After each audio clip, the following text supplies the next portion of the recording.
everybody. My name is Joao Raineri, and we're going to be talking about cymbals because this is the topic that every single jazz drummer or any jazz drummer wants to talk about. And what you guys are hearing now is this beautiful Byrne cymbal or Byrne cymbal. I don't really know how to speak, but yeah, this is a 22. And actually, I'm always a big fan of like this new wave of cymbal-smiths. And I think this is a cymbal-smith out of Texas, I believe so. Not really sure. And this is one of the pingiest cymbal that I have. It's a little bit complex. Pingy, it's not that, even though it's, you know, it sounds like it has a lot of weight, but it's only like 2,400 grams, which for the 22, it's almost like on the thin side. But because of the profile, it still has a little bit ping. And I use this either for big band or whenever I have to like record more of a modern music where the band needs to hear how much I'm playing the right cymbal so they know where the time is. So yeah, Byrne 22. I don't really know the series, to be honest, but who cares? It's a cymbal-smith. You talk to him and you'll make a cymbal for you. So big guy.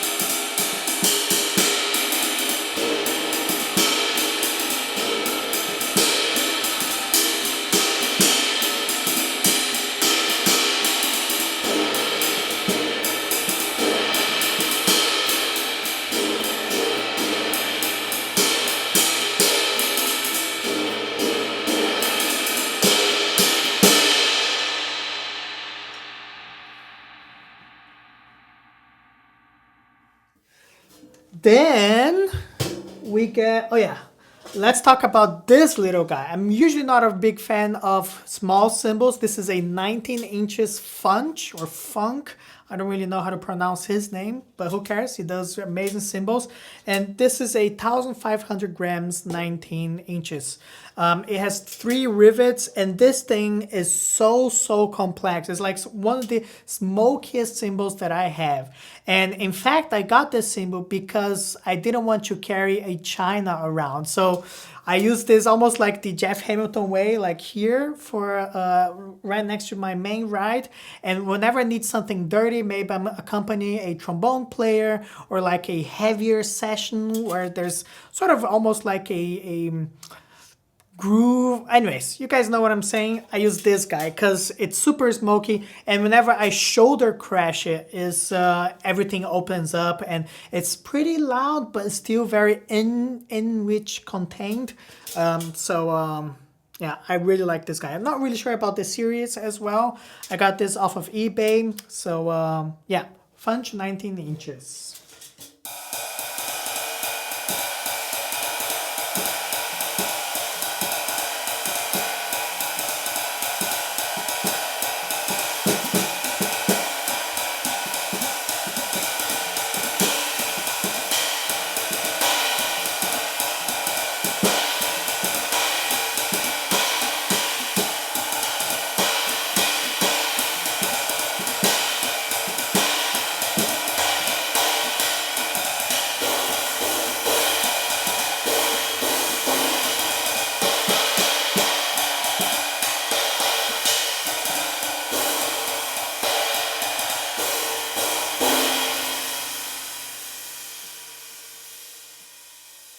Let's talk about the almost flat ride, but not flat ride. It has a really small bell. This is a Leon cymbal. I'm not really sure what the series is. This is actually a company, they reached out to me and asked what kind of sound I'm looking for. And I thought they would only give me like one cymbal, but then the shipment came from Turkey and there were like 5 cymbals in it. So I was really happy, and this is the one that I most like. Like I said, I'm not really a small ride cymbal fan. This is a 20 inches, which I know it's not that small, but I usually play 22s or 24s. But this is one of the twins that I really like to play because it's so unique. It almost sounds like a flat ride, but you can still get that crash of a normal bell ride. So really like this guy. And I called it the Illusionist because, I mean, you don't really know when you first hear it whether or not it is a flat ride.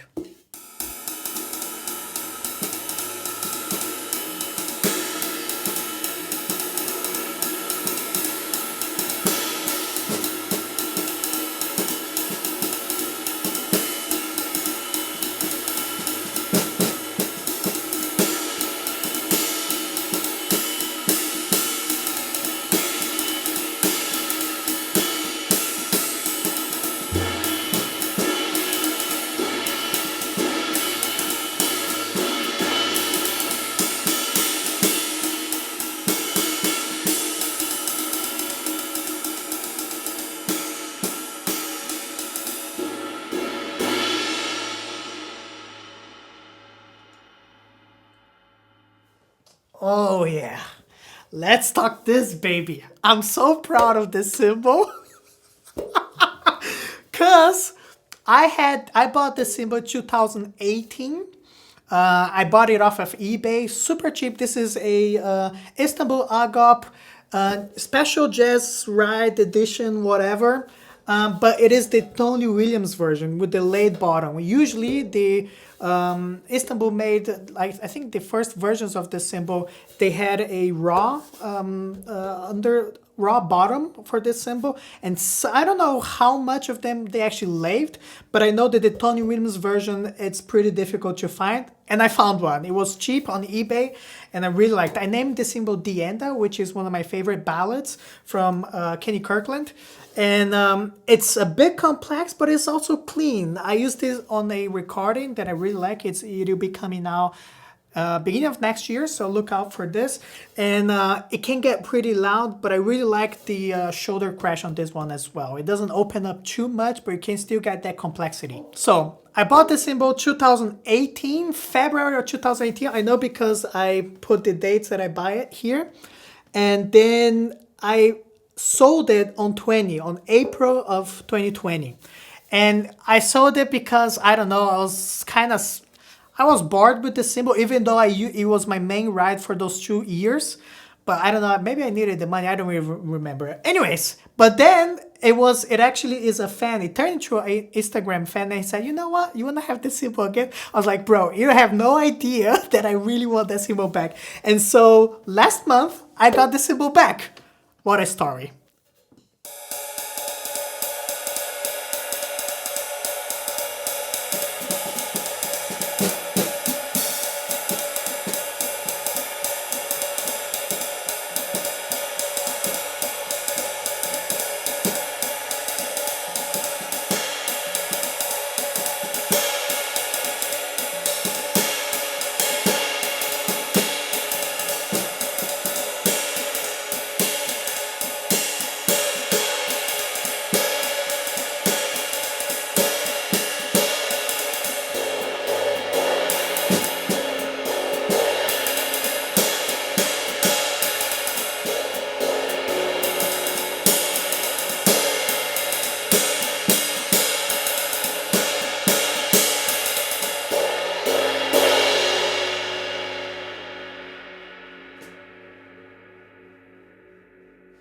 Oh man, this one has been one of my favorite rides ever. Ever. This is a Sabian AA raw ride, and I got this one in 2016, in June 2016. And if you notice, it has this pattern, and I don't know if it's just like rumors, but when they say this is the bottom of the oven in the Sabian factory, and they say all the cymbals that have that direct heat, they sound better. I don't know if that's the case for all the cymbals. I do know that these things are really expensive. It's super hard to find because they don't produce them anymore. It's actually a unlathed and pretty much unworked cymbal, but it's, for some reason, it's super complex, it's light, it snarls, it's wobbly, and I really like playing this guy. I actually have 2 of those. For today, I only brought 1. The other one that I have really has square marks. This one, I don't know, as you guys can see, but I really like. And I named this Shubi because this is one of the players back in Dresden where I used to live. And then he saw that cymbal and he was tired of me talking about this cymbal for so long. And then he saw on eBay and said, I'm gonna buy this for João. And then he ended up buying it. And it was super cheap as well. So nice guy. Danke, André.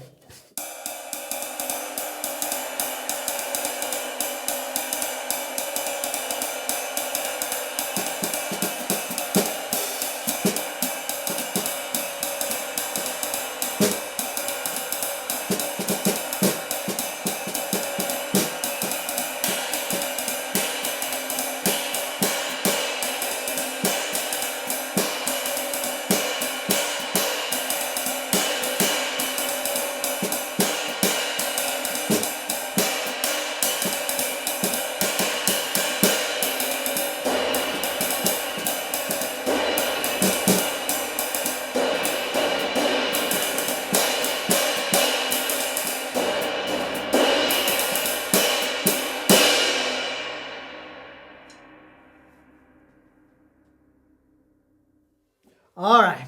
So this is one.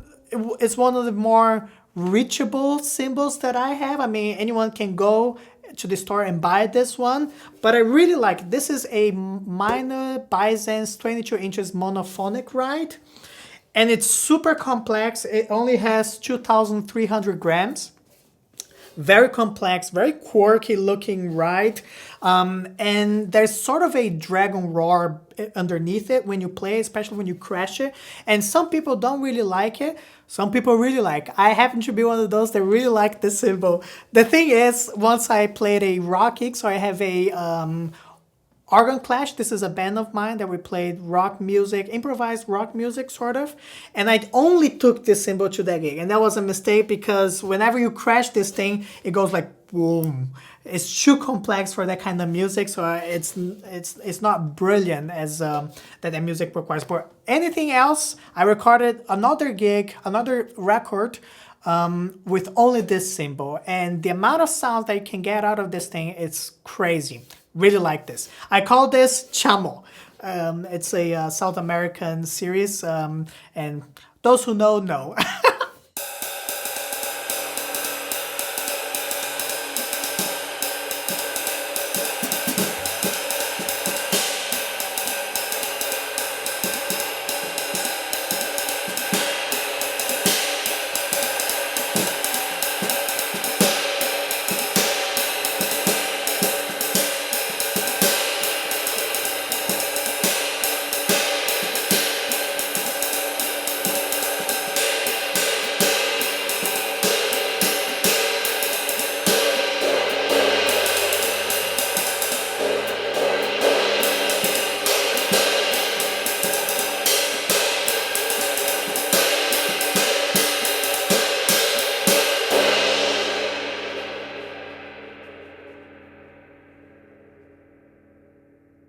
Oh boy, let's talk about this dirty ass cymbal. I love this thing so much. This is a PGB 22 inches, and this is one of one. It's actually an Instagram fan who is a cymbal-smith, and then one day I think he tried to reach me for 6 months, but I thought it was a scam, so I never answered back until one day, like I said, let me see what's up. And so we got talking, and we actually ended up talking like 2 hours on the phone, and he was asking me what I wanted to have in the cymbal. And then I think a month later, this thing came on the mail. And it's so cool. Like if you see, it's such a patina. And I told him, I want something that it is super smoky but unique. And you do what you do. You are the artist, you are the cymbal-smith, you do whatever you do. And so he tried this patina, which turned the underneath of the cymbal super green.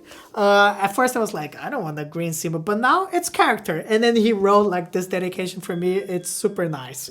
And it's 2,200 grams. Pretty nice as well. It's called Mr. Smoke. Such is this cymbal as well. And you can already see patina because I think it's 2 years old, this cymbal now. Really like this guy.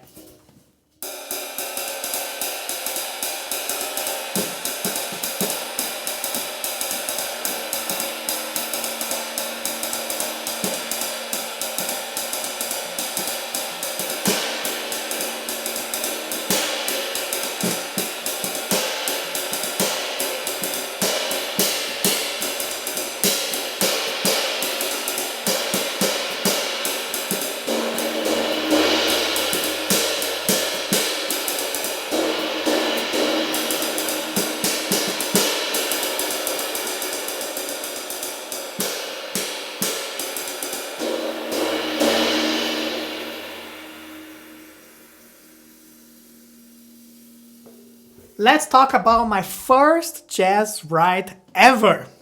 Oh man. So this is obviously a flat ride. It just so happened at that time when I got this cymbal, this is February of 2012. So I started playing jazz right around that time, and my teacher at the time gave me this cymbal. The reason why he gave me this cymbal is because I went back to Brazil to visit my family and I got robbed. Everything that I had brought to Brazil got robbed. So, and I think he pitied me and he was like, oh man, poor João. And then he gave me this cymbal so I can, play some gigs or whatever. And in fact, it was my first jazz cymbal ever, and I'll never sell this guy. And I actually still plays it a lot because it has changed. This is like a newer cymbal that is over 15 years old, and it has character. It has developed in such a manner that it didn't get complex. It got softer with time. And whenever I need like piano trios, or I have like maybe some gig that the room is too wet, then I bring this guy because it does the job and it's really good. I really like it. You can really articulate the quarter notes or the whole like Tony Williams thing on this guy. This is a Bosphorus Master Vintage. There was a big hype at the time about these cymbals, and they were quite hard and expensive to find back in Brazil. And I called it Dohonio because this is the name of my teacher.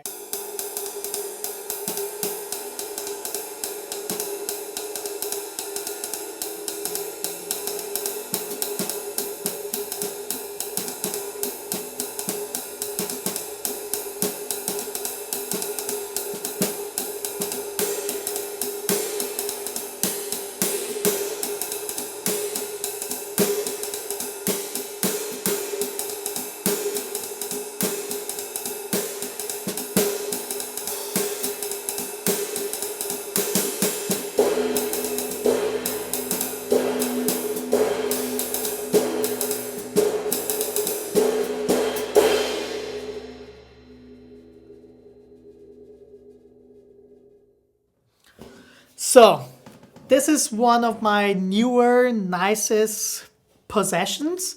This is a Skretas cymbal. This is a newer cymbal-smith out of Texas. And he was actually one of my very first followers, which is crazy to think about. Like back when I had 500 people or something.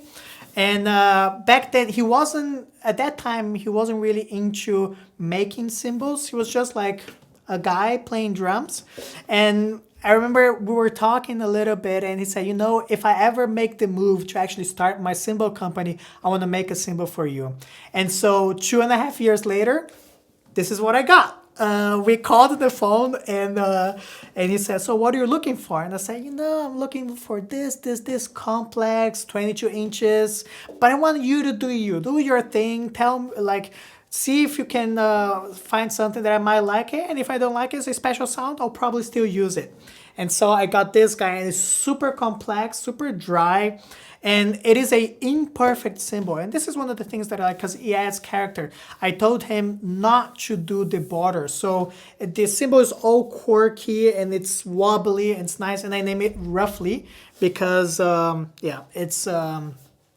it's a rough top cymbal that sounds really unique and nice. And I actually plan on using this on my next standard recording. It's a 22 with 2,000 grams, which is really thin weight for that kind of cymbal.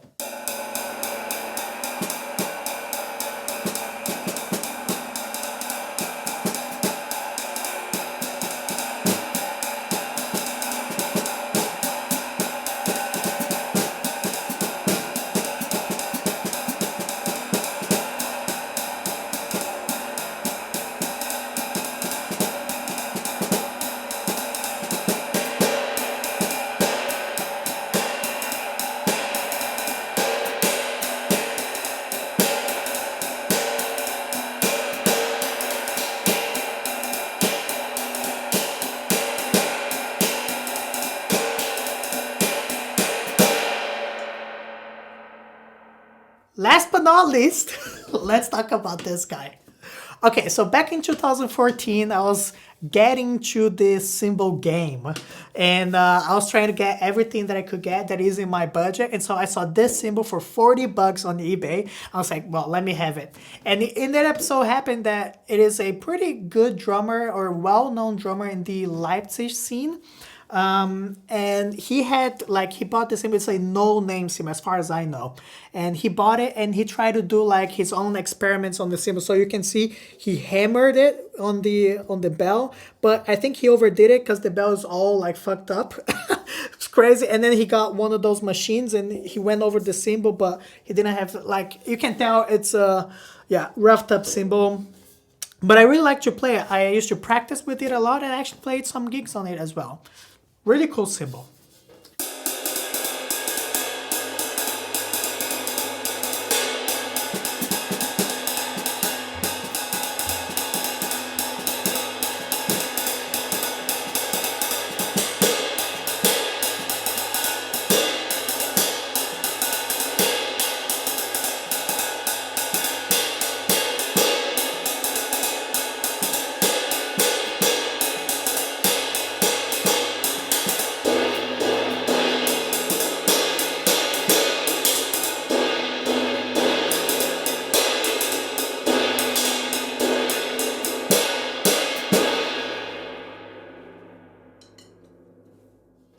So, I mean, cymbal is all about having a palette of sounds. A lot of people ask me what should be my first jazz cymbal. You know, probably not something that is too loud, but also not too complex, not too soft. Something in the middle range, probably something that you're already hearing on your own recordings. Something that is not too expensive. You can get a good cymbal between like $150 up to $300. And $300 is already a pretty nice cymbal. So whatever it is, look for it. See with your ears, because sometimes brands or cymbal-smith don't mean nothing. The sound is what's up. Thank you, guys.